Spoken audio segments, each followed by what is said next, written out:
Let's look at 20, which is to do with a parabola. And we're talking about the translation from one to the other. So as you can see, the number in front here is still a 1, so that's not changing. But we used to be up here at 6, -7. I definitely recommend writing what they are. The negatives really are easy to get messed up on. So if you figure out what is the original and what is the new, now hopefully you're remembering this is the opposite here. Oh, this isn't a parabola, this is a cubic, but it doesn't matter, same thing. So this is where it starts and this is where it is when we're done. So as you can see, we go up a total of 9 for the y value, and then we start in the positive and we go to the negative. So we're actually going to the left 13. So that would be the answer for that one. Let's look at 22.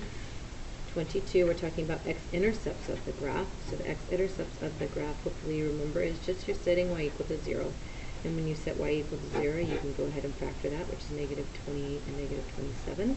So -28 and +1 would be what we had. So be careful, these are definitely not the answer, because if I were to write this, I would so not get this answer. 28 times 1 is not 7, and x times x is not 4x squared. So that was just the first step.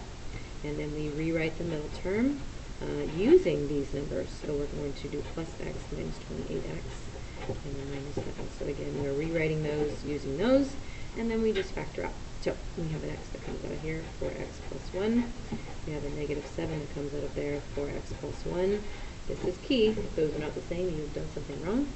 So 4x plus 1 is one factor, and then these guys here, x minus 7, is the other factor.